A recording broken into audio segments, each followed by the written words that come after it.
Chaser Report is recorded on Gadigal land.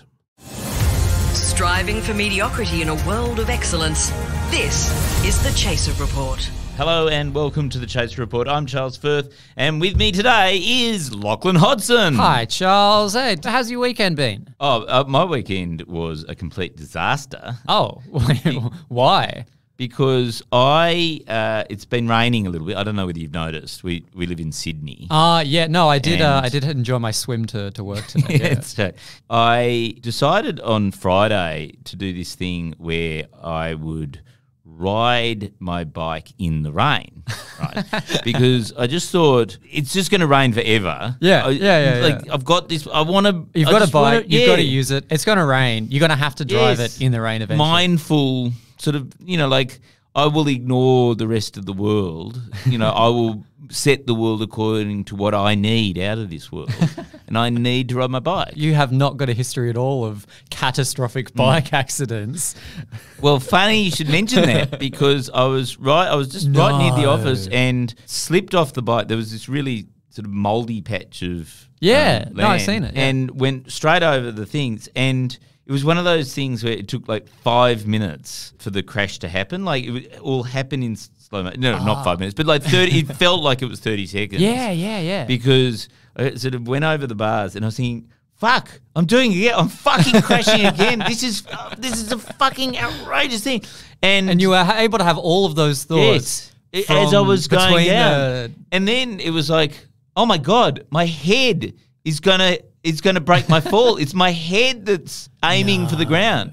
And it was like, it must have looked so slapstick because it just my head just slammed into the ground. Were you wearing a helmet? I was wearing a helmet. Okay, I definitely would have died had I not been wearing a helmet. Yeah, I mean, that's... So kids, the lesson is, if you want to kill yourself, don't wear a helmet, okay? So would you recommend riding a bike in the rain now that you've ticked that off your bucket list? I feel like the answer should be, I'm not going to ride my bike in the rain ever again, but it's never going to stop raining ever again.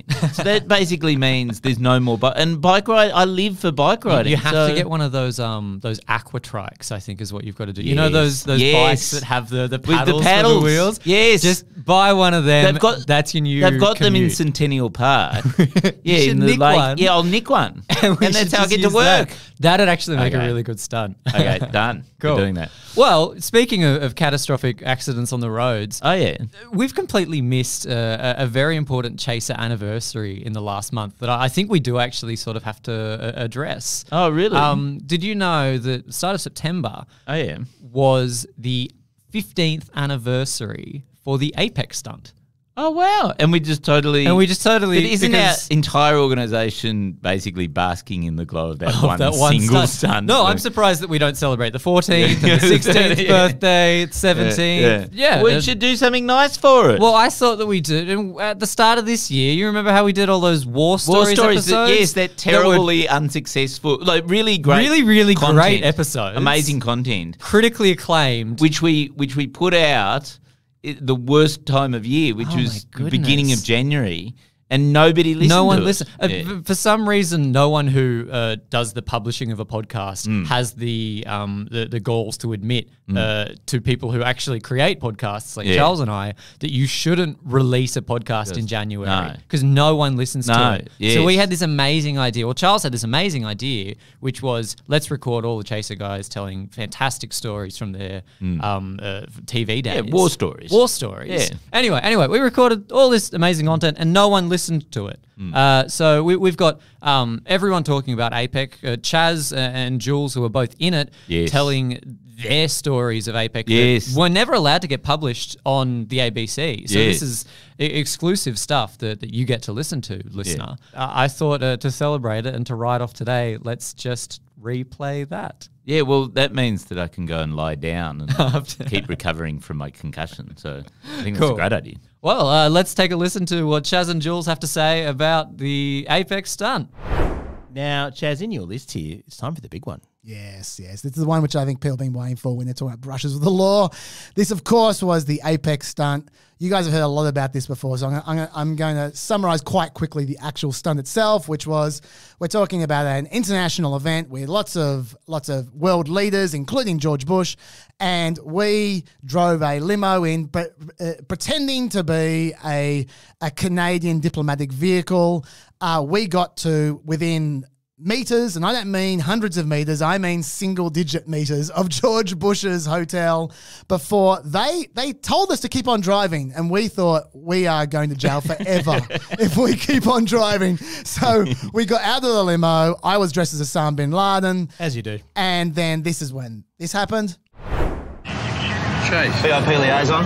Okay. So here I am, Osama bin Laden, staying 10 metres away from Bush's hotel. So what do? They arrest the other guy. Yeah. Oh, no, hang on. Oh, there's some other guys coming to arrest you now. No, they're for me as well. No. Poor old Osama. No one likes Osama. In fairness, there's a lot of other reasons to arrest Julian, so they might have been smart. But look, we then ended up in jail for about 13 hours before we were released. And by the way, the police did a Macca's run. Thank you, police. This is in the basement of the Surrey Hills Police Centre, so not actually a jail, but certainly you were in a cell. Yeah, we were in a cell together. Like it was like an avant-garde album cover. Yeah. Like it was Jules' second time in a cell. He, Brad, and I have been locked up for about 45 minutes, so not much. So we're all there for about 12, 13 hours before they let us go. And they took lots of photos with us, by the way. I learnt the difference between the police officers and the top brass. Yeah, the suburban cops. Because the police officers, they were loving it. They were saying this whole APEC is incredibly boring. You've made a terrible day interesting. Thank you. Can I have a photo? Can I have an autograph? That kind of stuff. Can I get you McDonald's? That was great. They were lovely. It was a great time had by all. Whereas the brass seemed very, very angry and very, very chidey in their press conferences, their multiple press conferences over the coming days. They said they were going to throw the book at us with all these laws. In the end, they just never even charged us. In the end, they just let go. So, which was nice. But that sort of took 11 months, didn't it? Yeah, it did. It took a long time to go through. But the ABC lawyers, no doubt, did some serious negotiating on our behalf. Yeah, but in the end, it didn't go anywhere. The Bulldogs case is still the furthest I've gone in terms of brushes with the law. Do you know why it didn't go anywhere? Why is that? The reason why it didn't go anywhere is because the police assembled this giant brief of evidence, and it then got passed to the Director of Public Prosecutions, who's separate from the police, to review it and work out what charges should be filed. And there were many damning facts in the police brief of evidence. One of them, for instance, was that the person who waved you through had that morning. Were you going to say that? No, I was about to say there's a pretty big deal that the police actually explicitly waved us through. Yes, but also the person who waved you through had that morning given a seminar on how to recognise the chaser. I didn't know that. That's a great He was a legendary member of the Federal Police who wrote a book about it, of his adventures apparently. But also, a lot of the things that they claimed, such as people were running and so on, were disproved by the footage. So yes, get someone else to review the charges if you do get arrested. Why did the police just get it right? Is it because they're so used to just lying and getting away with it? Well, it's very embarrassing. $170 million in policing on APEC. I think usually people don't film everything they do. I think usually when people commit crimes or commit alleged crimes, they don't have 6 cameras. Yeah. Usually. That's what's missing from the world's greatest burglars. They just need to get a multi-camera shoot going. Absolutely. And they'll get away with it. Yeah, and then they can sell to Netflix, make even more money. That's how Ocean's 11 works. It's real. Yes. It's actually real. The Chaser Report. News a few days after it happens. And it's probably time, a final episode of the War Story series, to talk about the biggest stunt we ever did, Julian. Yes, which one was that again? I've forgotten. It was when you dressed as the Dalai Lama. That's right. Oh, God, yeah. No, obviously, yeah. Because a lot of people remember it as the OPEC stunt. Yes, I remember it as the OPEC stunt. Yeah. But no, APEC, so was it the Asia Pacific Economic Community? Or something? Yeah. And that's why it was a good stunt, because it's so boring that even though it's one of the highlights of our careers, we can't remember what it stands for. Asia Pacific Economic Cooperation. Or Cooperation. Cooperation, I think. Yeah. Something.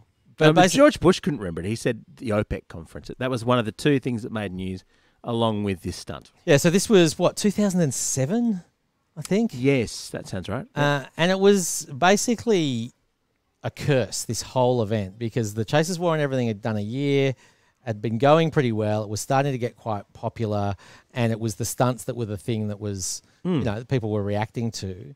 And then all of a sudden, a huge international conference came to basically our back door in Sydney. And there were world leaders, the president of America, I forget, it was something like 20 world leaders there. And so everyone was asking, what is the Chaser going to do?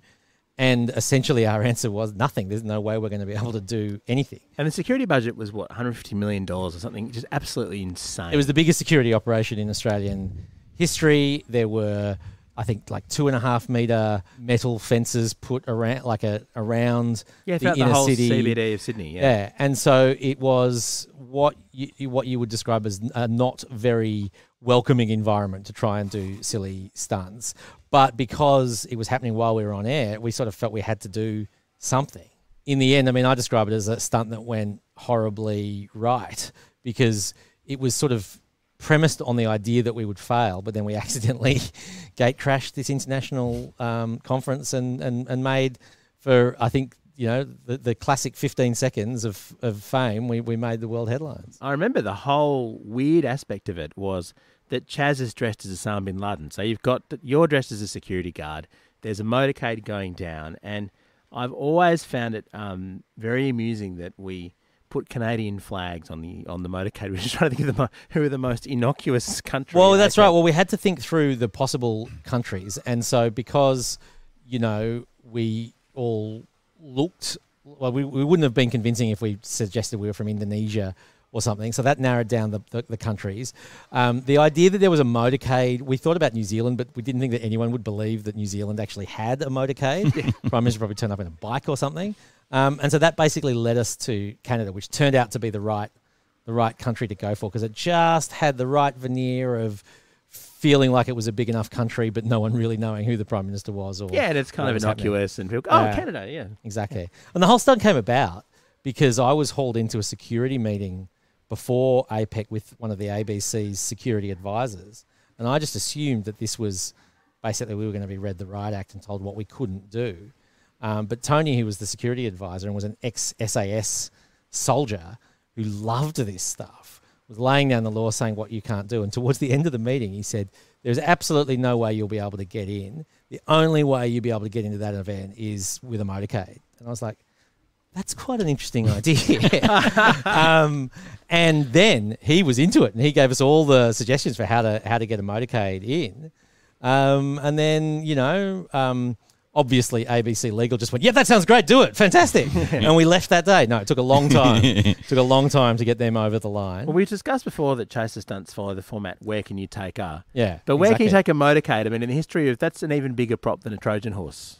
Yes, and the moment that I actually first thought that we might get away with it was when I actually saw the motorcade, because it felt like it was just a silly idea that wasn't going to succeed. And in fact, the whole point of the stunt was that the motorcade wouldn't get in, and then we would try increasingly silly ways of getting in, and that was where we were going to get the comedy. So I think we had some people who were going to try and get on those big sort of... There were subsequent plans, right? Yeah, we were going to try and get there by sea. I don't think we could manage getting there by air, because we did think that would sort of get shot down. Yeah, but we did do by road, and it all just worked. But why didn't they tap your phones, and... tap your internet accounts and know that that's what you were going to do? Like, if spend $150 million, surely just pay a hacker $25 and... I just assumed that would have happened. And I kind of thought on the day that when the motorcade drove out of ABC that we would just get police would turn up and, it'd be off. But they had, and it wasn't like we'd made any secret of it, because I remember being asked in radio interviews, what are you going to do for APEC? We got asked it all the time. And in, our typically responsible way, because I thought we weren't going to do anything, I would say things like, look, I can't really tell you, but it's going to be big. Just to manage expectations, right? So did the motorcade leave from Ultimo? It came out the back of ABC Ultimo. And we had two motorbikes at the beginning that weren't police, but were just guys on bikes who looked a little bit like it. And then, of course, the other thing was that we had 4 people running beside the motorcade, which hasn't happened since JFK. Like, no one does that, but we needed to have camera people there. Yeah, so there was a camera crew, but also people walking outside, like you were on foot. Yeah. Well, because we Outside. stopped the motorcade outside New South Wales Parliament, got out, and then started running down the street. And it turned out that what had happened was, because there were so many motorcades going around Sydney that day, there'd been a general order issued that no motorcades were to be stopped. So we just started going down the street, and cops started waving us through. I remember one guy saying, "The road is yours," and that was when we started to realise that the whole idea that this stunt would end when we got stopped by the police had a fatal flaw in it. So the whole $150 million security operation to protect Sydney from terrorists, this is during the war on terror. Al-Qaeda could easily have been trying to penetrate it at the same time. If they'd thought of having a motorcade, Yes. they would have gone all the way through to the Opera House. Yep. They'd put a ring of steel around the city and then left the front door open. And in fact, the Daily Telegraph the next day had like an ad for the edition of the Daily Telegraph, and I think it said something like, "Thank God it was them," which I think is the only time the Daily Telegraph has said anything positive about the Chaser. Now, there are lots of things that I half remember from this period, because obviously we talked about it a lot, but there was a point subsequently where we got the police evidence brief, which they'd been planning to use to charge us. Correct me if I'm wrong, Jules, because I know you know this better than I do. Was it not true that the day before or something like that, John Howard had been held up out the front of the Opera House because the federal police, or whoever it was, had lost the key to the padlock, and that was why the order had gone through that all motorcades are to be waved through? I hope that's true. I've been saying it for years. I hope it's true. I'm sure that it's true without actually knowing. I have no memory of that whatsoever, Let's just to be say honest. that it is, because it must be true. It must be true. But there were so many things about that day that were funny. The thing I remember from the police tapes was that a lot of the people who were arrested, because I think 11 people were arrested Chas or or 11. something. Yeah. And me and Chas were obviously in one category, and then the rest of the guys were crew.